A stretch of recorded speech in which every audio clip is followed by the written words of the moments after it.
Today we're going to be telling you 5 things that people who have conquered obesity don't normally tell you. Number 1, most people will fail on keto. You want to say that one first? Way to motivate people. It's true though, because we would know that we've failed so many times. We've been doing keto or low carb on and off for the last 20 years. So we definitely had times where we were really strict for a year and then went off and gained everything back and more. So we would know that the majority of people are probably going to fail. That doesn't mean that you're going to fail forever. And we talk about this a lot. I think it's pretty well known that most diets fail. And that's because people don't think of things in the long term and how to do them sustainably. They just think about all the things that they're giving up and how fast they can get where they want to go. I used to think this way. That's how I know a lot of people think the same way that I do. It's like if I drank Slim Fast for a month, I wouldn't consider what I was going to do after that month was up, even if I did manage to lose 20 pounds in that month, because I would just worry about that when I got there. And yes, I would lose some weight, but I just thought that when I got to the end point, I was going to magically keep off the weight, even though I've never been able to do that in my life. So yes, most people who consider keto a diet in the short term will fail. Sarah and I have failed dozens of times. That's okay. It's better to fail and keep trying than to never try, right? Number 2, there are many people telling you the correct way to do keto. Clean keto, dirty keto, lazy keto, Strict keto, vegan keto, PSMF. Right. But in our opinion, the correct way to do keto is the keto that you can do sustainably for the rest of your life. That also goes back to the first point. Other people might find success doing clean keto forever. Other people might get overwhelmed at the thought of doing only clean keto or really strict keto, and so they give up before they've even started. Because remember that this is forever. Everybody's going to be different. Don't trust anybody to tell you exactly how your own body works, how many carbs you should have a day. You should be finding this out yourself. Everybody is different, and you should be learning what your body can tolerate, what you can't tolerate, what works for you, what you can do sustainably. Don't just trust anybody on the internet. Think of people as guides or friends that you would talk to on keto. Don't think of people as gurus, because they don't know what works best for you. That's all we're trying to say.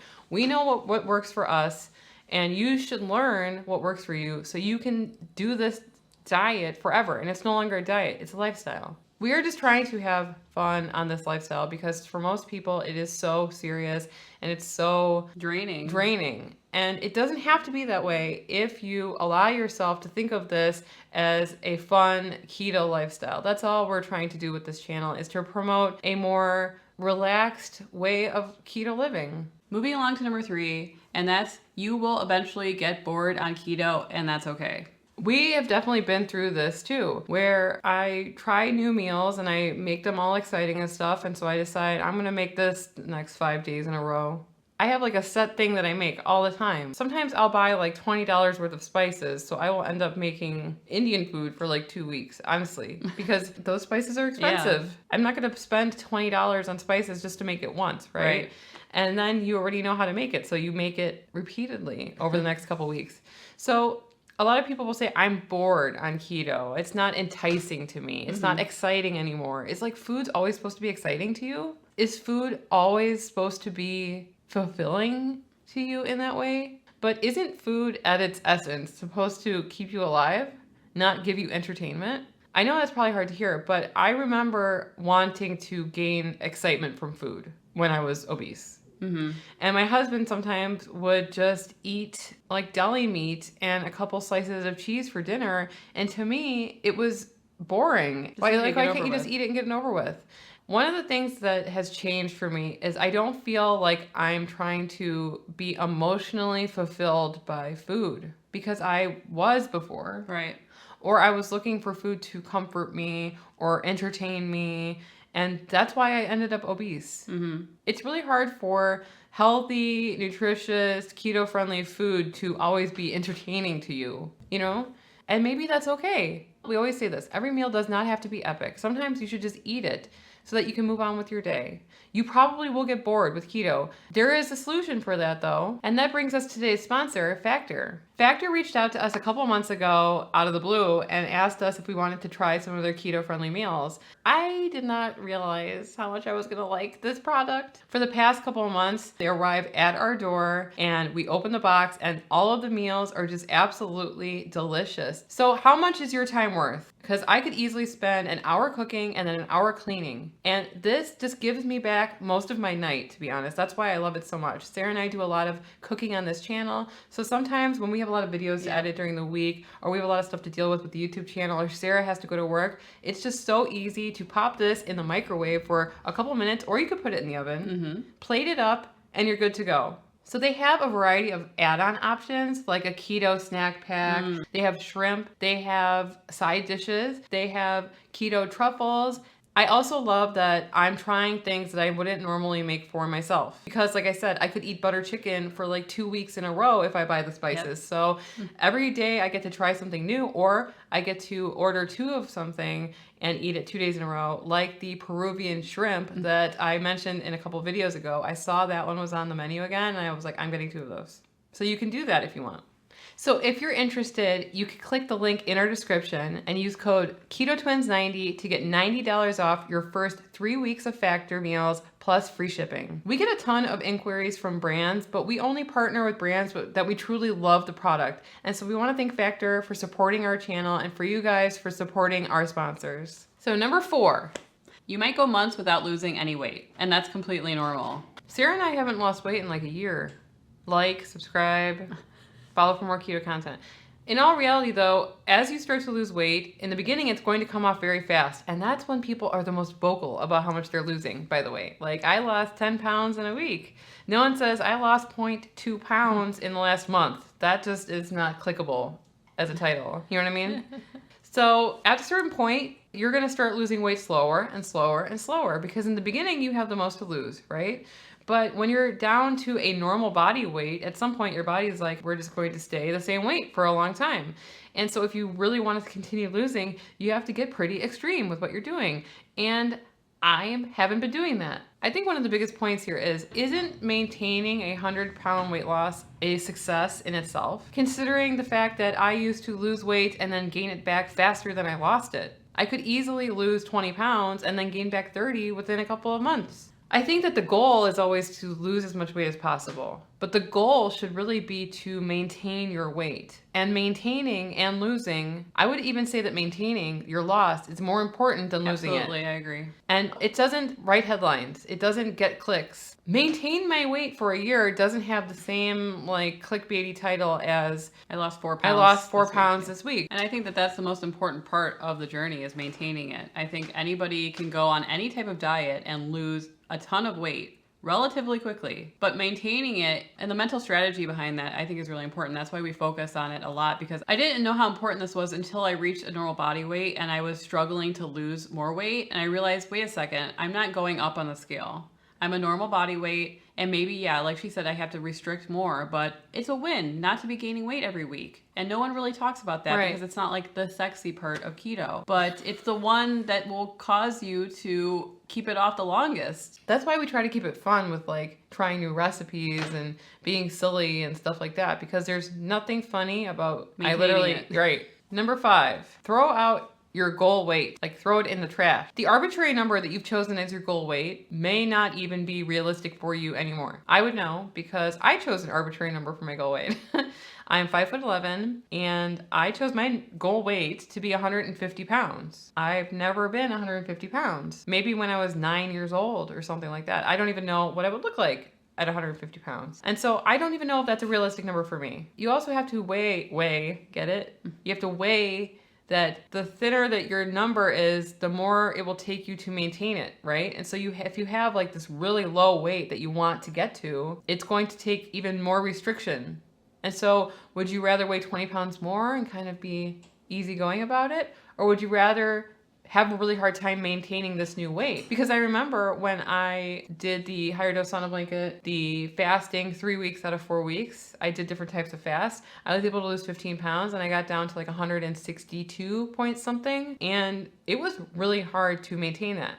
Now I'm like 168 because I gained 5 pounds back. It's been a year, but I just didn't think it was possible unless I continued to do that to get down. So realistically in my mind, is 150 pounds reasonable for me? Or would I rather be a little bit more lax about it and weigh a little bit more? Would I even like the way I looked if I lost 15 more pounds, 18 more pounds? I don't know. The other thing is that you cannot expect yourself to look like how you did the last time you were thin now that you're older. I know that our audience is older. Let's just be honest. We are. I'm going to be 37. So are you. We're both going to be 37. Our birthday is October 19th. And I've been reading a lot about weight loss and people our age and older. And supposedly you start to look older the thinner you are when you reach a certain weight. Right. I've heard that too. Because fat fills out your skin and your skin looks nicer and you look more filled out and your face doesn't look wrinkly when you are a little bit bigger. So these are all things to take into account. Are you thinking about the weight that you used to be when you were 18 years old? Is this an arbitrary weight loss goal or is this a serious weight loss goal? Because if it's just arbitrary, don't be so married to it. You know what I mean? You can change it if you want. If you feel good now, you might even want to gain a couple pounds. Right. I don't know. So don't have a goal weight just for the sake of having a goal weight. And I see a lot of people struggling with saying, oh, I'm 5 pounds away from my goal weight. Are you sure you're not okay now? What if you're okay now? What if the goal, like just because you're at the end of the road, you still have to maintain it. Right. It's never over. So what if you just said, you know what? I'm happy now. I could just be like this. I think that when people see this goal number in their mind, they think when they reach it, they're going to be a completely different person. Well, that's never the case. That's true. And that's number 6, a bonus one for you guys. Is that weight loss is not going to solve all of your problems and your insecurities are going to pop up somewhere else. Sorry to say. It's true. I used to think that when I would hit my goal weight, I would wear skirts and shorts, and bathing suits, bikinis, and all these things. And it's like, as I'm getting closer to my goal weight, I've not purchased one pair of shorts because I'm still self-conscious about my legs and nothing has changed. It doesn't matter how thin my legs are getting, I'm still not confident enough to wear those things. And it's not having to do with the weight. It's more like of a mental challenge of getting past the insecurity. So I think that a lot of people think that when they reach their goal weight, they're going to walk out on the Victoria's Secret runway. And that's just not what happens for the majority of people. You're still going to have insecurities and they're going to manifest into other areas of your life, like with your skin, or now you have stretch marks. You realize that now you have cellulite, which everyone has and it's normal, but your mind will focus on other things other than your weight loss. So don't think that losing 100 pounds is going to change your life drastically. There's like a lot of mental work that you're going to need to do in order to be confident with yourself. Yeah, I mean, start a YouTube channel if you ever want to be insecure about something other than your weight. It's like, well, that's true. People like to point out stuff. It's like, my hair grows this way. Well, it's because we used to put our hair up in a ponytail for years, so our hair is like thinner on the sides. Right. I just considered that a part of me. Right. I never thought of it before. I never thought about my hairline. I've been looking up like hairline replacement surgery and tattooing this part of my head because people keep on pointing it out. Like I said, it's like I'm no longer insecure about my weight for the most part, but now I'm insecure about this. So... And I am insecure about when people say that I don't ever talk, which is a mental block for me because then I'm like, I always have to feel like I need to say something. When Emily naturally talks more than I do on camera, but we're generally saying the same thing, so I don't want to repeat myself. So now I'm insecure and like thinking about how can I contribute while she's contributing. I know like, someone said, I know I'd be able to tell you apart because Emily would be talking and Sarah would be silent. And I'm like, that's not true at all. That's always helpful. The point is, if you think that being obese is your only problem, it's not. It's not going to solve all of your problems. It will probably solve most of your problems health-wise. Yes, you will become more confident overall, but there's other things holding you back from doing the things that you want to do, and your weight was only one thing. So, as you're getting down to your goal weight, start enriching your life in other ways. Start a new hobby. Start a YouTube channel. Get a dog. Not this one that keeps growling. Get another one. Go to the shelter and walk dogs. Go volunteer with the elderly. Start a flower farm. Start a pottery class. So get involved with communities. Get involved with a hobby that will enrich your life in some way. Start a YouTube channel. This has really been such an amazing opportunity for Sarah and I to express our creativity. And that is why we started it. This is what has enriched us so much, getting involved with the community and all these types of things. And you can do that too. Your weight is not holding you back from that. And if you remember, the first thing we talked about was failing on your weight loss journey, and we've done that so many times. We made a video about it, how we failed and then eventually succeeded. You can click on the video over here, and we'll see you over there. Anyway, I'm Sarah. And I'm Emily, and we are the Keto Twins signing out.